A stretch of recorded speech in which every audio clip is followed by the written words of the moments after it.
Bonjour et bienvenue sur votre chaîne Astronaut Thyself, connais-toi toi-même. Je m'appelle Yolène. Aujourd'hui, nous allons parler d'un sujet qui nous concerne tous, la famille, que ce soit dans nos vies individuelles ou dans nos vies collectives. Accrochez-vous bien car nous allons parler d'un transit tellement puissant que même les étoiles sont en train de remuer leur tête et ouvrir leur bouche. Oui, vous avez bien entendu, il s'agit de Pluton avec une réputation de destructeur, rénovateur et pouvoir.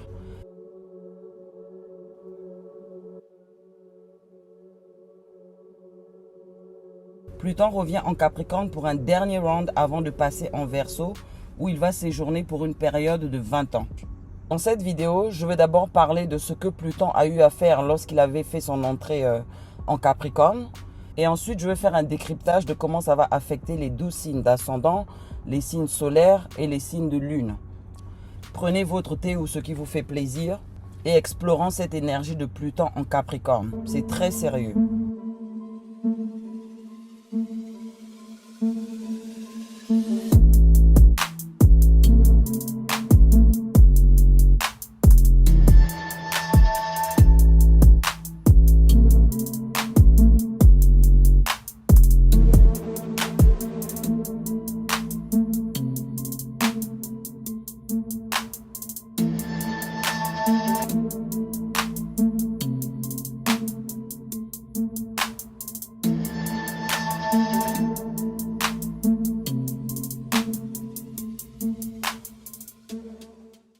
Depuis son entrée en Capricorne en 2008, Pluton n'a pas fait les choses à moitié.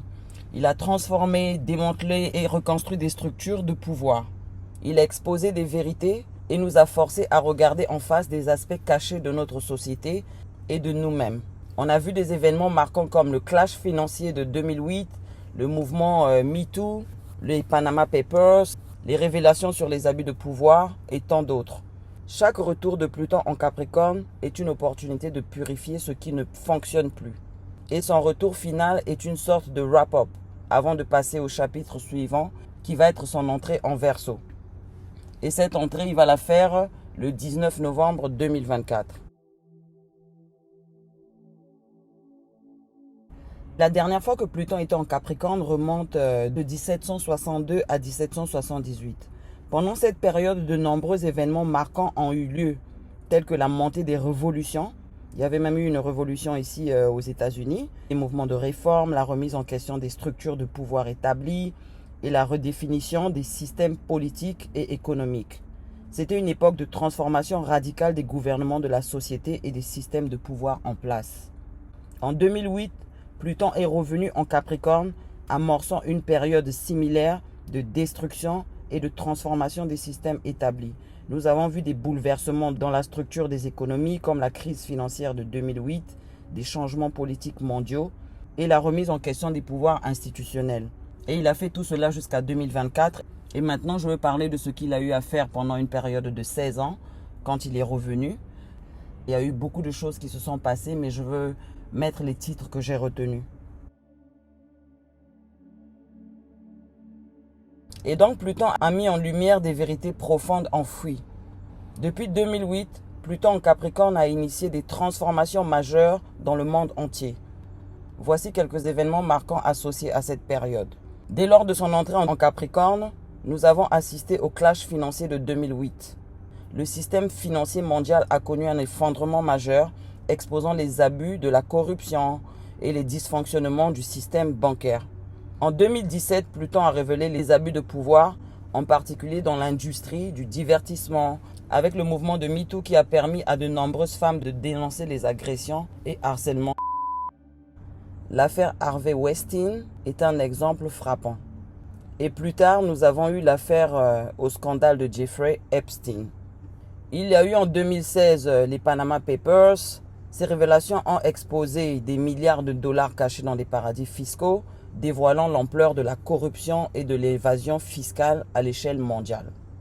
En 2017, la traite des êtres humains en Libye a été mise en lumière, exposant le monde et l'atrocité moderne de l'esclavage ou une autre manifestation des abus de pouvoir sous Pluton. Le scandale de célébrités, les affaires comme R. Kelly, Puff Daddy et d'autres personnalités ont également été mises à jour, exposant des abus de pouvoir, des manipulations et des pratiques obscures. Lors de ces courtes entrées en Verseau, il nous a donné un avant-goût des choses que nous allons voir exploser ou croître, comme la flambée de l'intelligence artificielle qui a changé le paysage technologique et social. Il a aussi mis en lumière les questions d'éthique, de contrôle et de vie privée. Pluton en Capricorne est venu dire « on ne peut plus fermer les yeux ». Il est temps de nettoyer ces structures corrompues. Et maintenant, alors qu'il a fait son dernier retour en Capricorne, c'est comme un ultime appel en fait. Pluton nous demande « qu'est-ce que vous n'avez pas encore réglé ?» Quels schémas de contrôle, de peur ou de résistance doivent être encore abandonnés? Et en tant qu'individu, qu'est-ce que cela signifie pour nous? Eh bien, c'est le moment de lâcher prise sur ce qui ne sert plus notre croissance. Si vous avez résisté à un changement nécessaire, attendez-vous à ce que Pluton vienne taper à votre porte avec une grande insistance. C'est le moment de transformer les schémas qui ne nous servent plus à rien. On va dire, Pluton nous dit, tu as des habitudes qui ne servent plus à ton évolution ou à ton épanouissement. Il va falloir que tu me changes ça avant d'être prêt pour entrer dans l'ère du Verseau avec une nouvelle énergie, de nouvelles idées ou une ouverture d'esprit. Voilà. Donc maintenant que vous avez compris qui est à l'origine de tout ce que j'ai cité et tant d'autres scandales et changements qui ont eu à se faire en 2008, plongeons maintenant dans ce que ce transit final de Pluton en Capricorne signifie pour chacun des 12 signes d'ascendant en premier, signe solaire en deuxième et signe de lune en troisième. Les signes de lune sont toujours affectés émotionnellement, c'est-à-dire ça se passe à l'intérieur de soi. Je vais vous donner une idée de la maison que Pluton traverse pour chaque ascendant et comment cela pourrait vous affecter concrètement dans la vie de tous les jours. On va commencer par l'ascendant Bélier. Le retour de Pluton en Capricorne va activer votre maison 10, qui représente votre statut social, votre maison de la carrière et de la réputation. Cette période est une phase de transformation intense dans votre vie professionnelle. Vous pourriez ressentir un besoin de réévaluer votre position ou même de changer de carrière. Le Bélier ascendant solaire ou signe de lune pourrait faire face à des figures d'autorité ou des structures hiérarchiques qui les obligent à réévaluer leur approche du leadership. C'est un moment pour s'affirmer, mais aussi de comprendre la dynamique du pouvoir et de comment l'utiliser de manière honnête et constructive.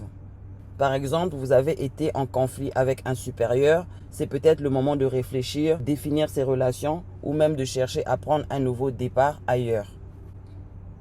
D'accord? Donc ça, c'est pour les ascendants signes solaires et signes de lune Bélier. Maintenant, on va passer au deuxième signe qui est le Taureau. Pour les taureaux, le retour de Pluton en Capricorne va activer votre maison 9 qui représente les voyages, la philosophie, l'éducation supérieure et de la spiritualité.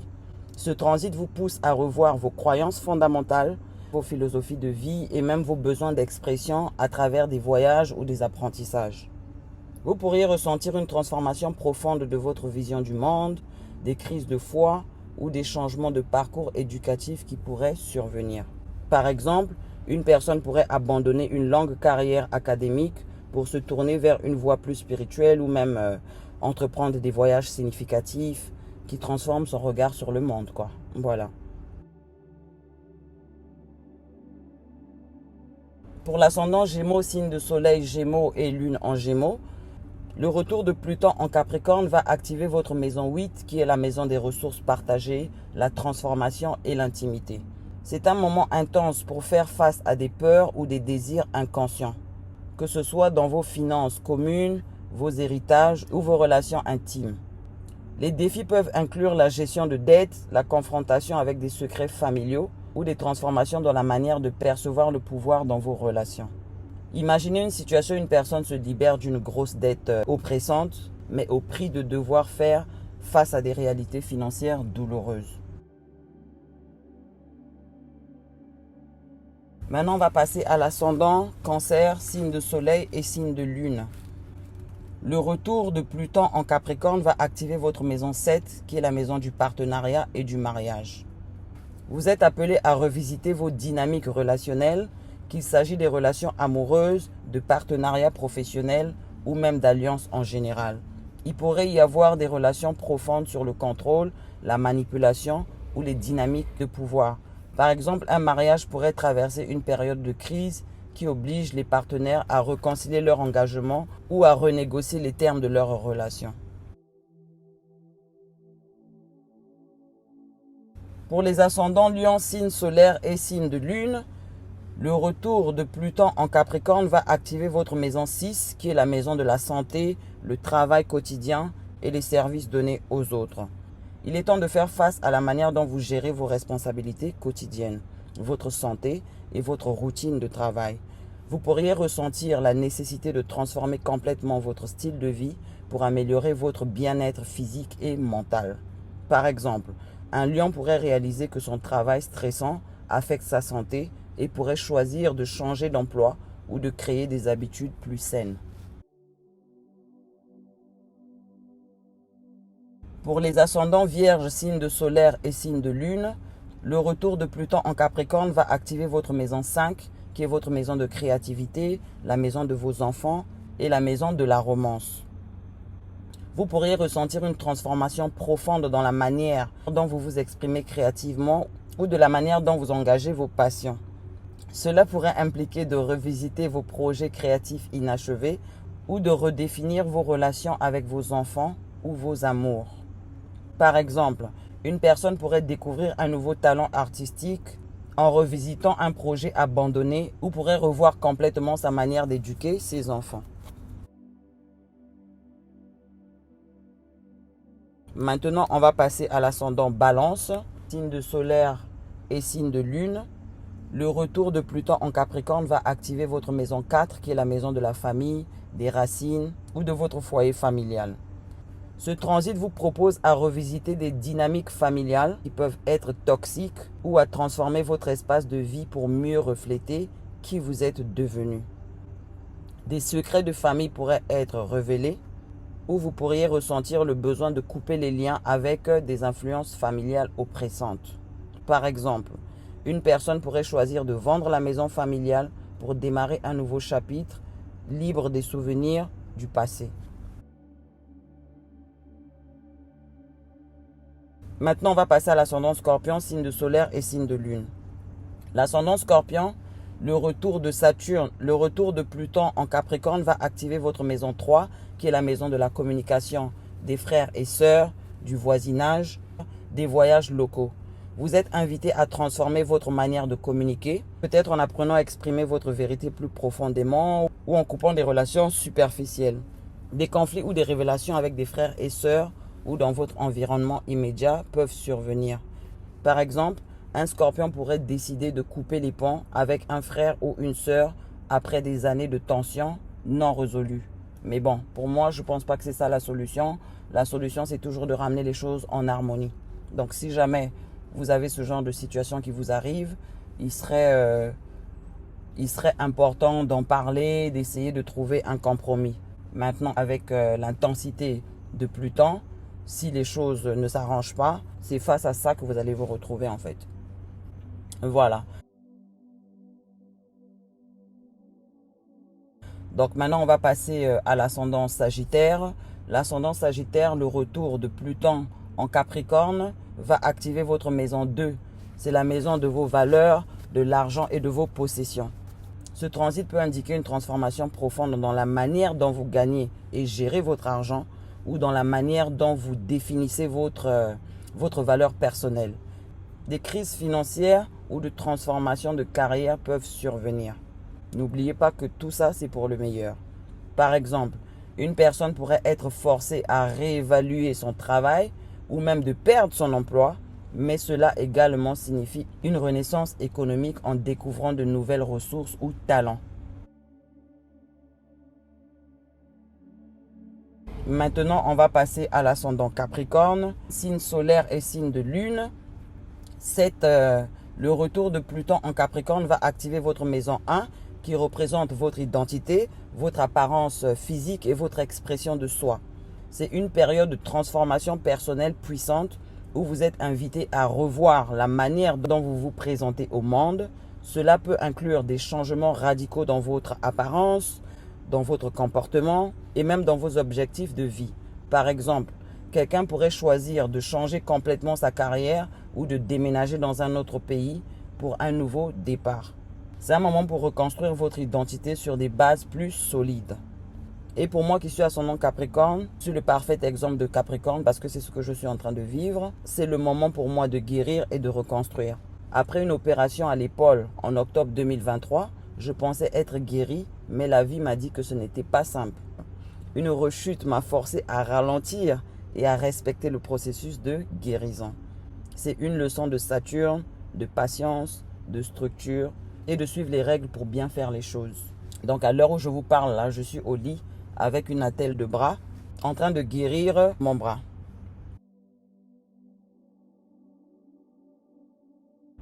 Maintenant, on va passer à l'ascendant Verseau, signe solaire et signe de lune. Le retour de Pluton en Capricorne va activer votre maison 12 qui est la maison de la spiritualité, de la guérison et des secrets. Pour les Verseaux, comme déjà mentionné, Pluton retourne dans votre maison des secrets et de la guérison spirituelle. C'est un moment de plonger profondément dans votre subconscient et de relever des blocages cachés. Les pratiques spirituelles comme la méditation ou la thérapie peuvent être extrêmement bénéfiques. J'ai mis une vidéo la semaine dernière que j'ai postée où je fais une méditation accompagnée qui peut vous aider à dormir plus rapidement ou à vous détendre. J'ai mis aussi des affirmations d'autosuggestion que votre subconscient peut capter, car n'oubliez pas qu'avant que les choses se manifestent dans le physique, on le travaille d'abord internement. Et même quand vous dormez et que vous entendez des autosuggestions, votre subconscient capte en fait. Et ça vous aide à manifester les choses dans le positif. Donc je vous suggère d'écouter cette vidéo durant cette période-là ou chercher d'autres vidéos sur YouTube qui va permettre d'apaiser votre esprit. C'est aussi le temps de faire face à des peurs ou à des schémas karmiques et de les guérir. Ce transit est aussi un appel à une transformation spirituelle parce que Pluton, par sa nature, détruit et reconstruit sur des bases plus solides. Pour l'ascendant Verseau, cela pourrait signifier une renaissance spirituelle, une ouverture vers des nouvelles pratiques spirituelles ou une compréhension plus profonde sur soi-même ou du cosmos.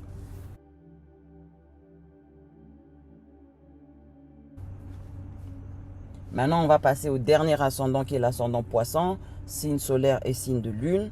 Le retour de Pluton en Capricorne va activer votre maison 11, qui est la maison des amis, des communautés et des objectifs de vie à long terme.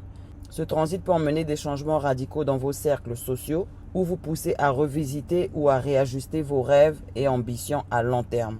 Par exemple, un poisson pourrait réaliser que certains groupes ou amis ne sont plus en alignement avec leur chemin spirituel et décide de s'en éloigner pour trouver des nouvelles connexions plus significatives, quoi. Voilà. Donc ça, c'est une brève description de comment ces énergies-là vont agir dans les 12 ascendants. Ceci dit, peu importe comment vous allez recevoir ces scénarios-là, si vous voyez qu'ils sont vraiment intenses, il faut juste prendre son calme. N'hésitez pas à faire des méditations le soir parce que ça apaise votre esprit, ça va pour tout le monde en fait. Voilà pour le décryptage des 12 signes du zodiaque. Je vais vous retrouver dans la prochaine vidéo où je vais parler de la première éclipse, vu que les éclipses viennent par paire. On a la première qui arrive le 17 septembre qui va être dans le signe du Poisson. Et le 2 octobre, il va finir sa série d'éclipses qu'il a eu à faire dans l'axe de Bélier-Balance. J'imagine que vous avez eu beaucoup de changements pendant ces 18 derniers mois. Donc vous allez bientôt être libéré avec des nouveaux changements et tout ça. Et les éclipses vont passer du côté du Poisson, dans l'axe du Poisson Vierge. Cette éclipse, en tant que catalyseur de transformation, va mettre en lumière les thèmes de guérison, de libération et de transcendance, à la fois pour l'humanité et pour chacun d'entre nous individuellement. Donc je veux faire une vidéo dessus, que je veux poster la semaine prochaine ou dans quelques jours, où je veux vous expliquer l'énergie de cette éclipse et de comment ça va affecter les 12 ascendants, signes solaires et signes de lune. Donc restez tuned, n'oubliez pas de liker, partager la vidéo, abonnez-vous et je vous retrouve dans la prochaine vidéo. God bless you all and love you all. Peace.